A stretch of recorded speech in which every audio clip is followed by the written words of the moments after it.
Hello everyone, मैं अतुल स्वागत करता हूं आपका अपने YouTube channel Study to the Point पर, जहां हम लेकर आते हैं दिन भर के बेहतरीन करंट अफेयर्स जो आपकी परीक्षाओं के लिए बहुत ही उपयोगी सिद्ध होने वाले हैं। तो दोस्तों शुरू करते हैं 30 मई यानी आज के करंट अफेयर्स। तो दोस्तों देखते हैं पहला करंट अफेयर्स। तो भारत में प्रत्यक्ष विदेशी निवेश यानी कि एफडीआई 2019-20 में कितने प्रतिशत की वृद्धि दर्ज की गई? तो दोस्तों एफडीआई में भारत में जो वृद्धि दर्ज की गई है वो है 13% की। दोस्तों आपको पता है फॉरेन डायरेक्ट इन्वेस्टमेंट यानी प्रत्यक्ष विदेशी निवेश किसी भी देश की अर्थव्यवस्था को मजबूती प्रदान करने के लिए बहुत ही आवश्यक होती है, जहां पे विदेशों से पैसे भारत में लाए जाते हैं। तो दोस्तों 2018-19 में यह 44.36 बिलियन यूएस डॉलर थी, जबकि 2019-20 में यह बढ़कर 49.97 बिलियन यूएस डॉलर हो गई है। और दोस्तों यहाँ पर सबसे महत्वपूर्ण बात है कि भारत में एफडीआई का सबसे बड़ा स्रोत जो बनकर उभरा है वो है सिंगापुर। इसके पहले दोस्तों मॉरिशस सबसे बड़ा स्रोत हुआ करता था, लेकिन इस समय एफडीआई का सबसे बड़ा स्रोत भारत में कौन है? सिंगापुर। मॉरिशस दूसरे नंबर पर है और नीदरलैंड जो है वो है तीसरे नंबर पर। दोस्तों यहाँ एफडीआई की बात हो रही है, तभी अभी हाल ही में रक्षा क्षेत्र में हमारी वित्त मंत्री ने 74% एफडीआई को मंजूरी देती है। यह बात आपको याद रखनी चाहिए। अगला करंट अफेयर्स देखते हैं दोस्तों। तो 36वां राष्ट्रीय खेल कहाँ आयोजित किया जाएगा? तो दोस्तों 36वां राष्ट्रीय खेल आयोजित किया जाना था कहाँ पर?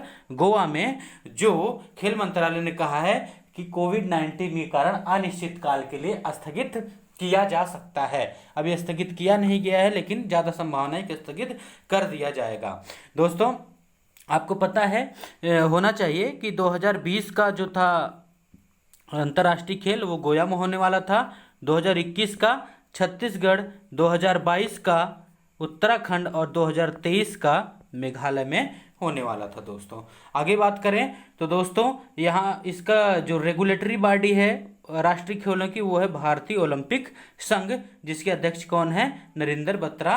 तो उन्होंने कहा है कि 36वां नेशनल खेल जो है वो स्थगित किया जा सकता है। दोस्तों बात करें अगले करंट अफेयर्स की, तो भारत सरकार ने महाराष्ट्र में 450 किलोमीटर राज्य राजमार्ग तथा जिला सड़कों के निर्माण के लिए 177 मिलियन यूएस डॉलर का समझौता किया है। तो दोस्तों इसका सही उत्तर आया है एशियन विकास बैंक यानी एशियन डेवलपमेंट बैंक से।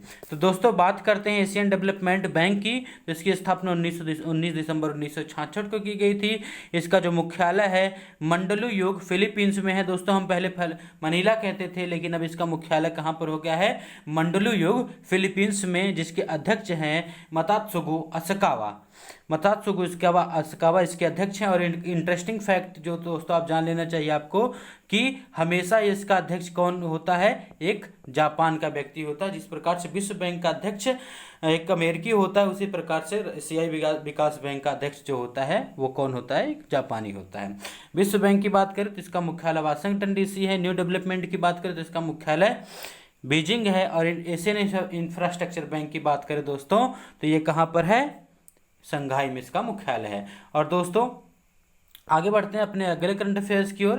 तो संयुक्त राष्ट्र शांति सैनिक का अंतर्राष्ट्रीय दिवस कब मनाया जाता है? तो संयुक्त राष्ट्र शांति सैनिक का जो अंतर्राष्ट्रीय दिवस है दोस्तों वो कब मनाया जाता है? वो मनाया जाता है 29 मई को। और इस साल की थीम थी वुमेन इन पीस कीपर ए की टू पीस। दोस्तों अभी अभी आपको पता होगा कि हमारे देश के सुमन गवानी को संयुक्त राष्ट्र का सैन्य जेंडर पुरस्कार दिया गया है। तो यहाँ पर सुमन गवानी की बात नाम को याद रखेंगे। ये एक महिला है जो संयुक्त राष्ट्र का सैन्य जेंडर पुरस्कार प्राप्त करने वाली कौन है? पहली भारतीय है। दोस्तों 24 यहाँ पर ऑप्शन की बात करें तो 24 अक्टूबर को संयुक्त राष्ट्र दिवस मनाया जाता है, 9 मई को प्रवासी पक्षी दिवस मनाया जाता है और 12 मई को दोस्तों मनाया जाता है आपका अंतर्राष्ट्रीय नर्स दिवस। आगे बात करें दोस्तों अगले करंट अफेयर्स की ओर, तो विश्व भूख दिवस कब मनाया जाता है? तो दोस्तों इसका सही उत्तर है 28 मई। इसकी कोई थीम नहीं थी, लेकिन यहाँ पर आपको एक बात सबसे महत्वपूर्ण याद कर लेना है कि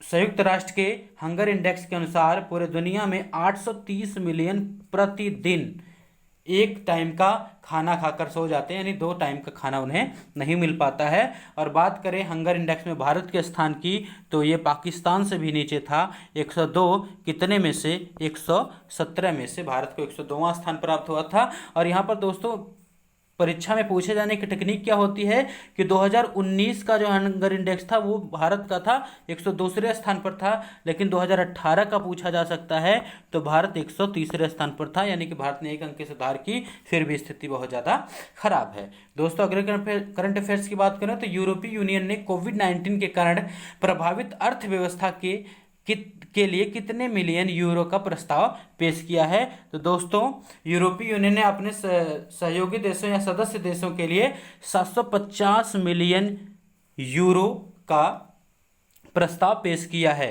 तो दोस्तों ये क्या करेगा, Spain, Italy, Switzerland, Luxembourg, France जैसे देशों को सहायता प्रदान करेगा, जिससे कि कोविड-19 के कारण वहां की अर्थव्यवस्थाएं क्या हो गई हैं, चरमरा सी गई हैं, इसलिए उनको सहायता प्रदान करने के लिए दिया जाएगा। और दोस्तों इसकी बात करें तो यहाँ पर सदस्य देशों की संख्या 27 है। ब्रिटेन 31 जनवरी को यहाँ से निकल गया। और इसके प्रमुख की बात करें तो उर्सुला फांडे यहाँ की क्या है, प्रमुख हैं, और इसका मुख्यालय कहाँ पर है, ब्रुसेल्स है। और दोस्तों एक अन्य करंट अफेयर्स की बात करें तो अम्फान तूफान से निपटने के लिए भारत को 5 लाख यूरो की मदद किसने करी थी, यूरोपीय यूनियन ने ही करी थी।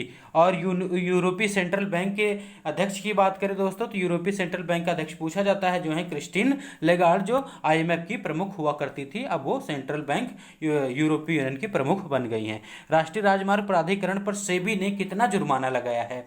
तो दोस्तों इसका सही उत्तर होता है 7 लाख। तो राष्ट्रीय राजमार्ग प्राधिकरण को कुछ डॉक्यूमेंट जमा करने थे 6 महीने के अंदर, जो राष्ट्रीय राजमार्ग प्राधिकरण नहीं जमा कर पाए, तो इसलिए सेबी यानी security exchange board of India ने क्या कर दिया, इस पर 7 लाख रुपए का जुर्माना लगा दिया है। दोस्तों सेबी के अध्यक्ष की बात करें तो कौन है, अजय त्यागी है, और इसका मुख्यालय कहाँ पर है, मुंबई। अब देखिए दोस्तों सेबी की और बात कर लें तो भारत में 2 प्रकार के बाजार होते हैं। एक बाजार होता है पूंजी बाजार और एक बाजार होता है मुद्रा बाजार।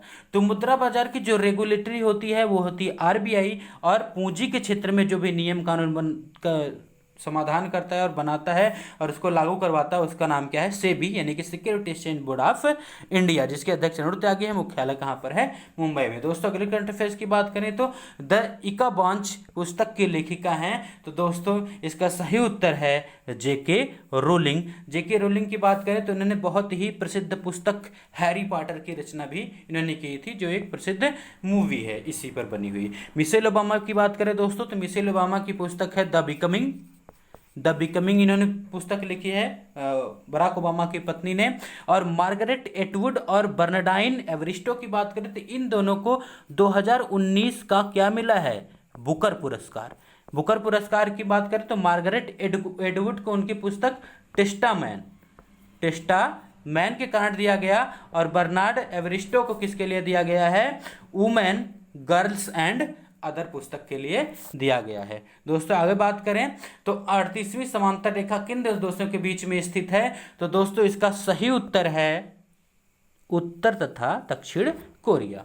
उत्तर कोरिया की बात करें दोस्तों तो इन दोनों के बीच में ये चर्चा में क्यों आ गया है, क्योंकि 38वीं समांतर रेखा पर बहुत ही दिनों बाद, बहुत लंबे समय के बाद यहाँ पर क्या कर दी गई है, दोनों सेनाओं के बीच गोलाबारी देखी गई है, लेकिन दोनों सेनाओं ने कहा है ये एक मिस्टेक से हुआ है, कोई उद्देश्य नहीं था एक दूसरे को परेशान करने का। उत्तर कोरिया की बात करें तो यहाँ की राजधानी क्या है, प्योंगयांग है, और यहाँ की मुद्रा क्या है, वान है। और दक्षिण कोरिया की बात करें, दक्षिण कोरिया की राजधानी क्या है, सियोल है, जिसे सोल भी कहा जाता है, और यहाँ की मुद्रा भी क्या है, वान है।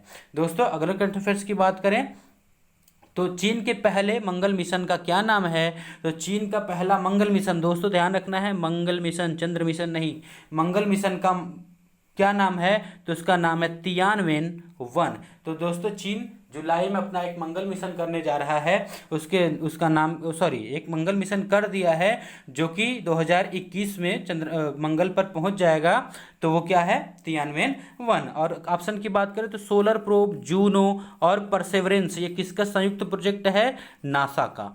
NSA बहुत सारे प्रोजेक्ट चला रहा है, तो सोलर प्रोब किसके लिए चला रहा है, सूर्य के किरणों के अध्ययन के लिए।